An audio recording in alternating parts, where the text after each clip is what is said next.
Hello and welcome to the platform and the core teams development update. My name is Balazs. I'm here with the platform and core teams to give you an update on the past 2 weeks. And we are planning this session to deliver it to you under an hour. And we will have a dedicated Q&A session at the very end. So please feel free to ask your questions, give us some feedback. Also make sure you include the full context of your questions because we might not fully understand if you don't do that. Without further ado, let me give it to Sam and let's start the update. Sure, thanks, Balazs, and welcome to 8th of August update. So, this was a very interesting 2 weeks because we had a lot of people that took time off. So our team on the platform side was quite reduced. But we still had some good work that happened. So we're going to give, we were about at 50% capacity. So we're going to show you guys everything we did. On versioning, I was working solely on versioning and very good progress there, and I'm pretty happy about a crucial point that I got to and that I'll talk about soon. Yvonne also helped on kind of somewhere in between versioning and getting some fixes in. So we put it in the versioning branch as we did version the fix, but it was also kind of somewhat not completely related to versioning, but fixes. Igor has been helping me solve a lot of compilation issues on versioning, and yeah, those are almost done. Wisdom has been on state sync. He'll talk about that. State sync is needed for very quickly updating Evo nodes. Javid has been working on Rust SDK. Might be feeling a little bit lonely as there were normally 3 people there, but the others have taken time off. Anton is making good progress on masternode voting, and Yvonne also worked heavily on Dashmate in the last 2 weeks. So without further ado, let us get started. And I believe we start with Javid. Yes. Hey, hello. Hey, everyone. Nice to have you here. The update will be quick since out of 3 people, only me been here the full time. Another 2 guys did some work and then took some time off. First of all, we've accomplished adding some additional data to gRPC proof response, which is accomplished by Lukasz. And I've been busy adding missing gRPC endpoints, which were described in the protofiles, which client is actually based on as a meta language. So to have some kind of standardized API. And those are added and tested. Should be working now fine. The Yevgeny worked on the API client for Rust for a couple of days before his time off. And Lukasz worked a few days on Drive's live client proof verification, not finishing it yet as well. So that's quite it, yes. Hopefully I didn't miss anything. Thank you very much. That's great. Thanks, Javid. Let's continue with Anton.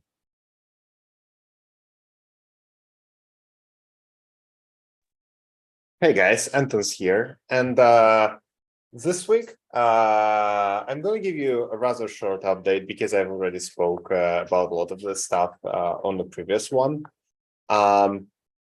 And so, as you know, we've progressed with versioning quite a lot, as Sam said. And so during the time, while other people were working on versioning, we also developed some other features in parallel. But the thing about versioning is, since versioning is related to our main data structures, to our main protocol, everything that was done before, we actually haven't merged any new features into the development branch to do not interfere with versioning, because it changes a lot. And because of that, we need to work on bringing everything that has been worked on in the meantime into the versioning branch, and to prepare it to be merged once versioning is done. And that's what I'm doing right now for the masternode voting system I worked on previously.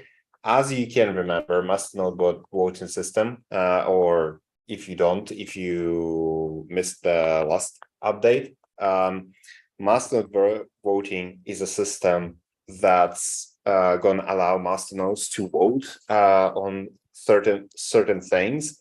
Like the contract creator will be able to mark a document in their data contract as votable, and then masternodes will be able to vote on the documents. And this feature, and we are making this feature for the initial release of the username system.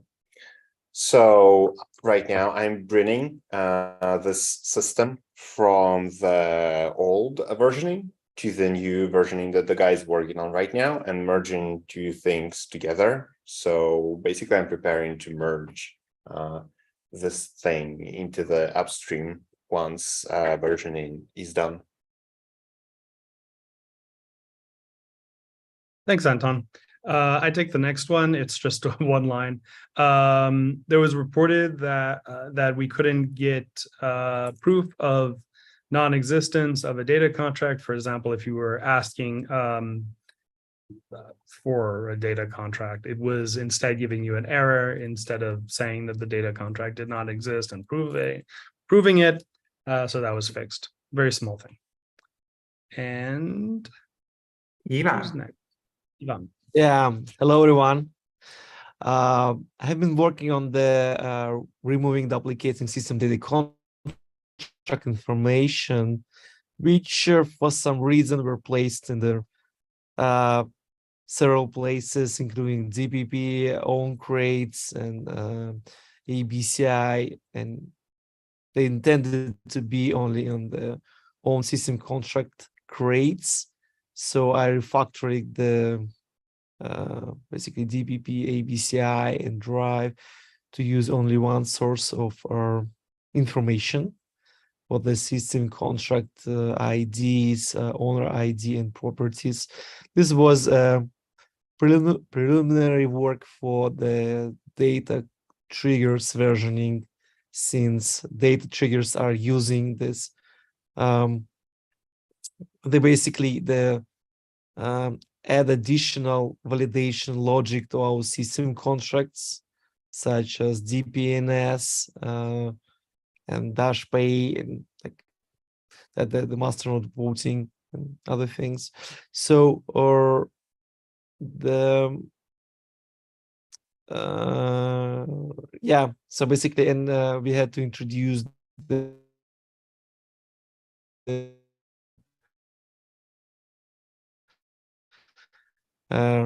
triggers as well at this protocol level, but it's in a temporary solution until we have virtual machine.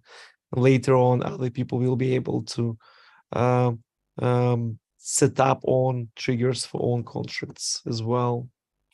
And also I worked on the data contract validation, structure validation. There were some bugs. Some places had to be revisited and changed before we version it. So that's in progress at this moment.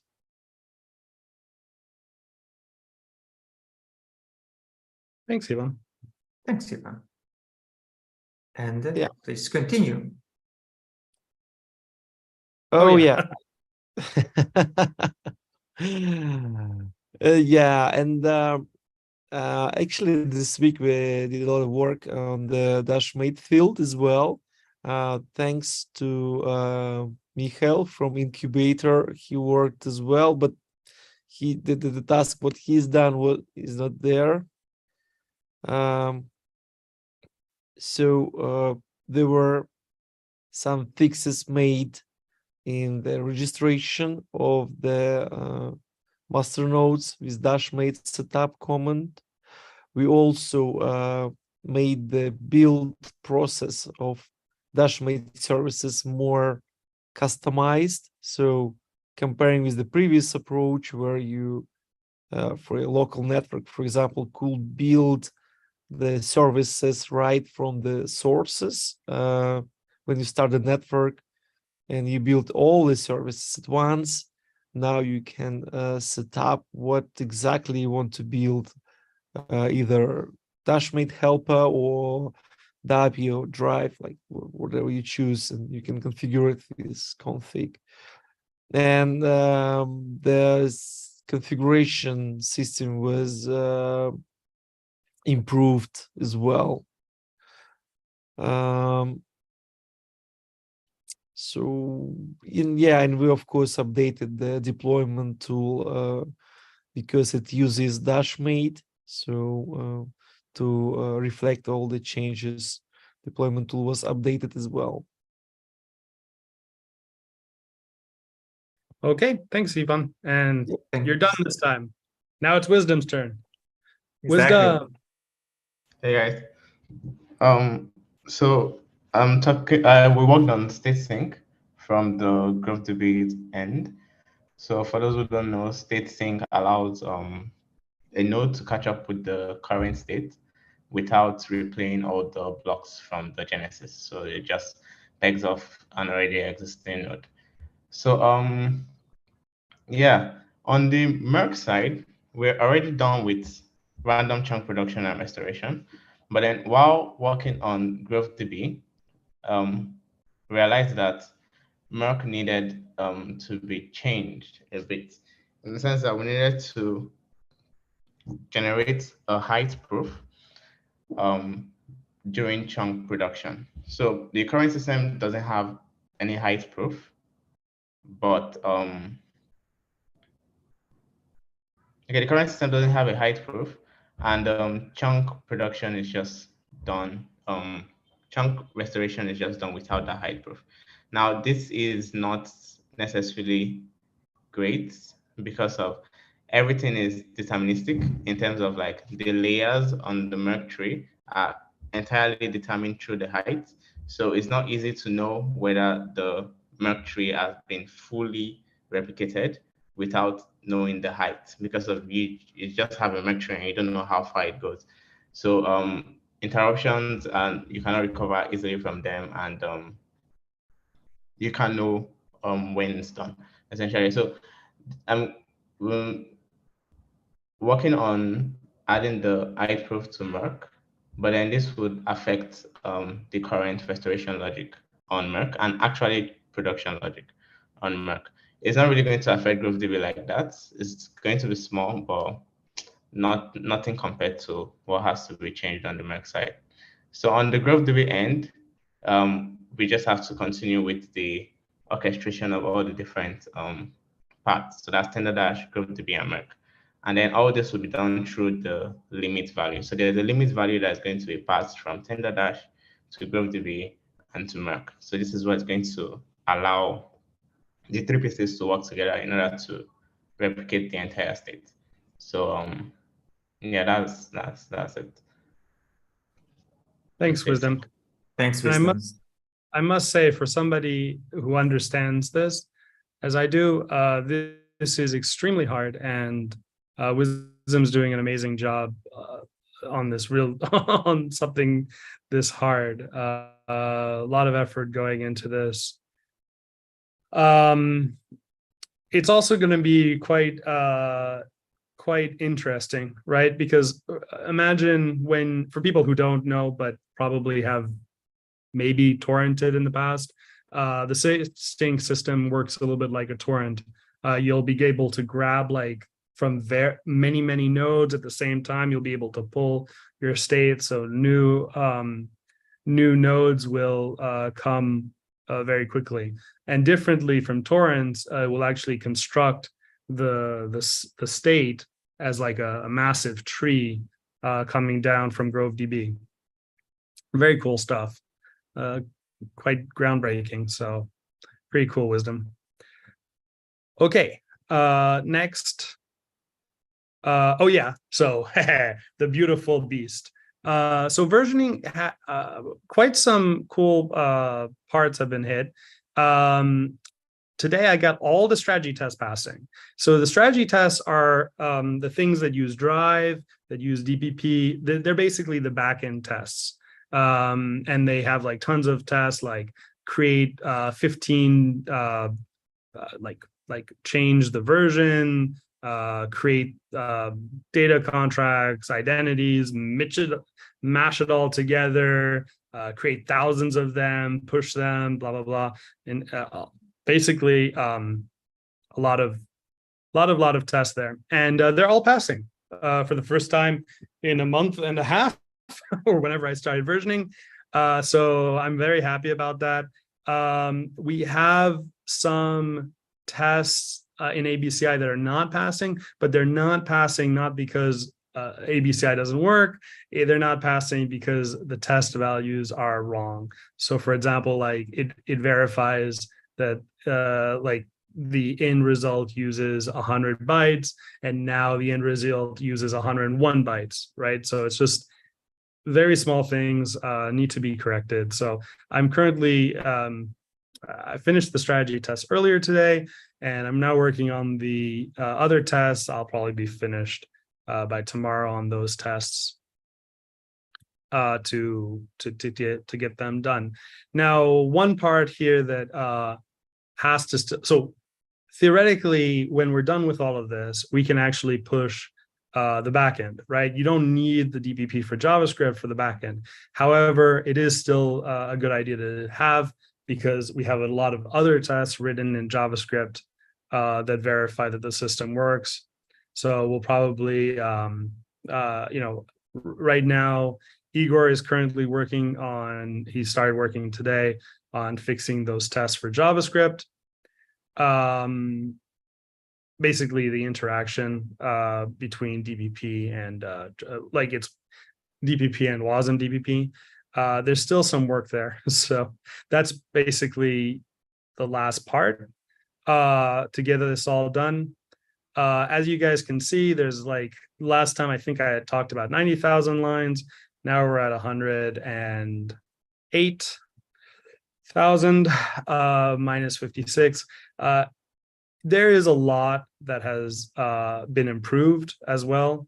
I think this versioning also acted as a polishing, as a final polishing that kind of needed to happen. The code is a lot more streamlined, a lot more, I would say, clean, and basically can be easily improved in the future without tearing our head off.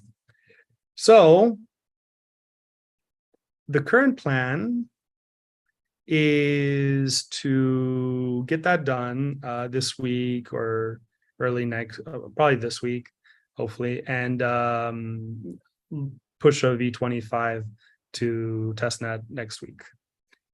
So yeah, as you can see, we're very close to finishing versioning. The part, I mean, also when it says 25% for the JavaScript part, that is also easier than, in my opinion, than the other parts. That's not actually writing any versioning at that point. It's just fixing some tests. There are no bugs in DPP for the backend anymore, just for tests. So versioning almost done. Masternode voting also almost done. We have as soon as I'm done with versioning, I'm basically just going to jump onto the data contract bounds and try to merge that into versioning.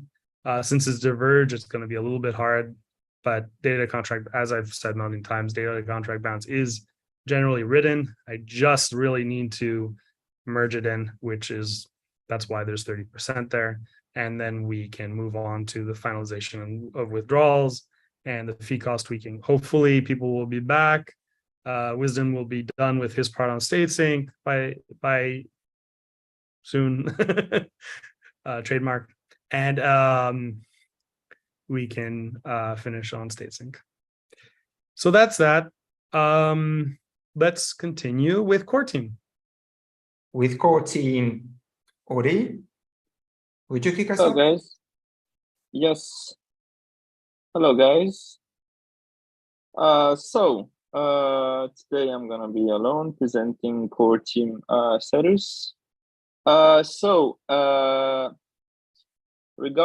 the number of EVA nodes currently registered, we roughly doubled since last platform review. We went from 33 to 56 today. 1 week ago, we released the minor version v19.3, including some really minor fixes and changes. Feel free to have a look on GitHub release notes. And we continue the v20 development. So we have a lot of stuff that are already done. So the decentralized randomness for mass node sorting for quorum selection is done. Asset lock main implementation is finished. There are a few PRs opened for improvements and refactoring, but they are not. We cannot consider them as blocking for the release. Mass node reward location reallocation is in review, and as far as I know, is very close to be merged. Also concerning the EVA node payments from 4 blocks in a row to 1 block, this one is done, so merge as well. The rest of the stuff which are in progress are GUICs, enhanced hard fork implementation. I believe that this one is very close to be marked as in review. And also the last bullet added to the v20 milestone is the elimination of Sentinel. So we chose to deprecate this external tool in order to be more independent and completely remove this obsolete tool. So basically now core mass nodes will gather accepted proposals and will provide and sign their own triggers automatically every super block cycle. Well, to be precise, every super block cycle during the maturity window. So it's to give some time before the actual super block in order to gather all the information and produce the actual trigger needed for the super block. So we aim to completely remove Sentinel. We were thinking also to change the RPC's code from Sentinel so we can force people to uninstall or uninstall the Sentinel with the v20, but this is still under discussion. So regarding release dates, we expect to have one testnet version within a week, so we can be aligned with platform v25. Here's the updated list of merged PRs. So as Pasta says every time, feel free to have a look and eventually ask questions about them. So yeah, that's the core status update for this week. Wonderful. All right, thank you very much. Thank you, Odi, for the update. Let's take a look at the questions. So most of the questions were answered by Brian Foster in the chat below. Maybe I just read those out loud, and if you, Sam, or anyone in the team, if you have any comments or additional notes to those, you can share with the community. Yep. So, is it possible to discuss ongoing designs of mobile application? Community often share some good thoughts about UX and the mobile wallet, but they are hardly getting counted during development. So as Brian answered, as far as I see, that he is planning to circle around a form that is for feature requests.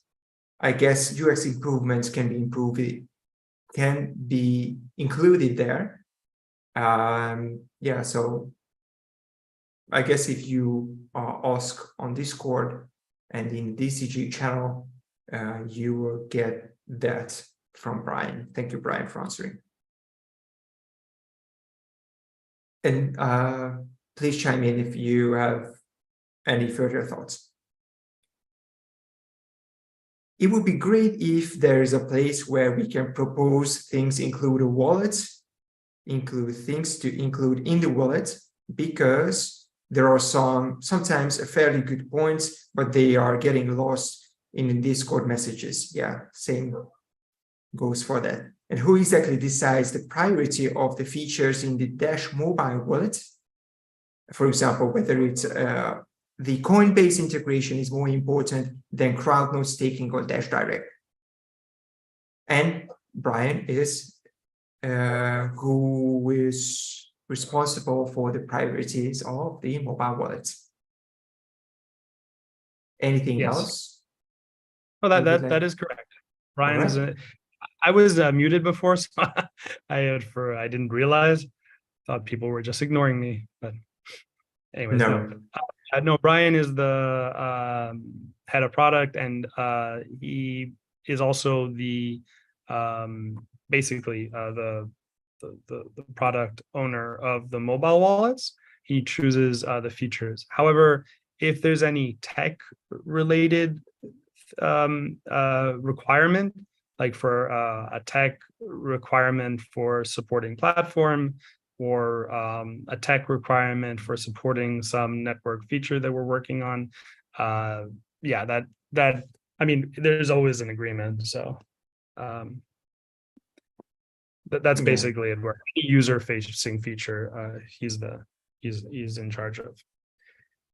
Thank you very much. Dash wallet still loads up and Sync wallet too slow. Is it still tracked? And what's the progress on this issue? As I can see people still complaining about it. So I don't know. I actually downloaded the iOS. I mean, I'm not sure if we're talking about Android or iOS. So they've had various issues. I mean, in the past, I do not know if they have issues right now. I updated it to the more recent iOS version, and it synced pretty quickly for me. But yeah, I mean, maybe there still are issues. Brian, if you're still here and listening. Yeah, I think he answered that there is a complex/lengthy effort on the way for iOS that will be delivered in different stages, some for Dash Wallet and some for Dash Pay. So yeah. I guess it is referring to this question, and it's still in progress. Maybe you can ask the details in Discord directly. Sure. What analytics is used for in the mobile wallets, Firebase, Google Analytics? Is it necessary in the anonymous CoinLay Dash? So I believe for the usage stats, so the mobile app usage statistics, we use what Brian also mentioned, that we are using Google Firebase and Google Analytics and other metrics from the app stores. Yeah. Oh, yeah. And yeah, I forgot to mention that Brian also noted that we are continuously working on improvements to syncing in both wallets. Yeah. Yes. For things that are gathered in the mobile wallets, it's nothing to do around transactions, right? It's not about like we don't track people's transactions at all. It's just so we know, okay, well, we have 80% of our users are in the US, or 10% of our users are in Germany, something like that. That's how we know like what localizations to focus on, and things like that. Unless something's changed, I really don't think so. Brian, you can add in chat if I'm not up to date. So here Brian answered that it is correct. It is all anonymous.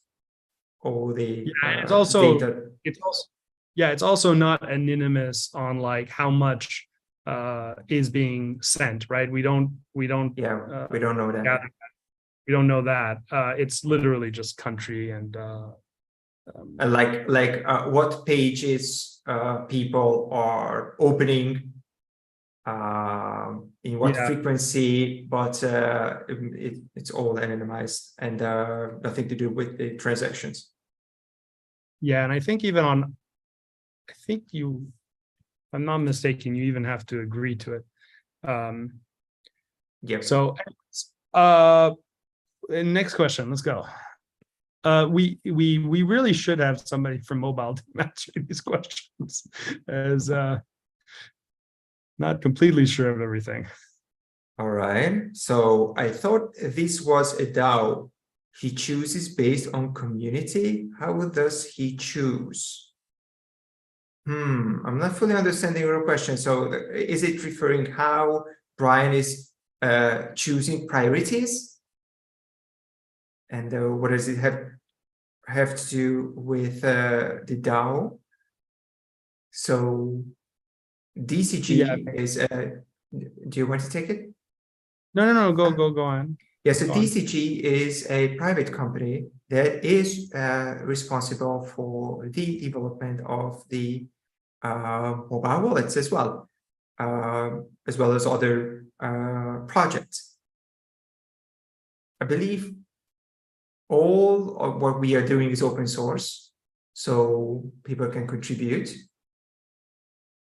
if they want, but the decisions need to be made, and not in a direct democratic voting on every feature would be really inefficient. Yeah, and it's also like, I think that we wouldn't get a super majority on anything, right? In the end, anybody can propose a feature that we need to work on, and we've never refused any request that got a super majority from the community. As long as we can do it, we'll do it. We want to listen, and we want to do what our community wants. Exactly, serving the needs. Yeah, that's our main goal. Then sometimes we think, okay, well, Coinbase integration versus some other integration. Well, it's not always so straightforward. So sometimes, I'm sure Brian takes a lot of factors into account. Yeah. All right. I have a hard time spotting the questions. So can we have one mobile team member present in these sprint reviews? I leave it to Brian to answer that. Ryan, you're on the spot. Does the V25 to testnet signal the start of the testing phase? Yes, it does. Yeah, thank you. So All right. I am really looking forward to this. Really, really, really, really. We are all doing. This has been, I did not know how much work versioning was. I mean, it's really bad on me that I underestimated it to such an extent. But yes, it is very close to being done. It works. There are tests showing the version upgrade. So yeah, it's going to be fun. All right. Please, if you have any further questions. I think there was one. What did I miss? Well, oh, here's one. When? Oh, when it will. So we are. No. We kind of already answered that the testing phase is beginning with the V25 release to testnet. Oh yeah, there was one from David Holiday. I thought GroveDB was done. Why more stuff? And then James Doe said it's done, just not compatible. That's actually not it. So state sync, yeah, what Balázs said basically, state sync was not planned for this first version, but again, we couldn't push everybody to do versioning. So we needed to take tasks that people could do, and state sync seemed to be the best thing. So it was supposed to be a post first version feature, but yeah, we're doing it for I mean, since it's close to being done, we're doing it for the first version. That's why. Yeah, thank you for elaborating on that. All right. As I said, in case of further questions, please reach out on Discord in the DCG channel or in any channel, but in the DCG channel, you could directly reach to us. It's maybe less noise for us to read. So we are treating those requests seriously. And yeah, let's continue the conversation there. Okay. Thank you for joining today, and wish you a great rest of the week, and see you in 2 weeks.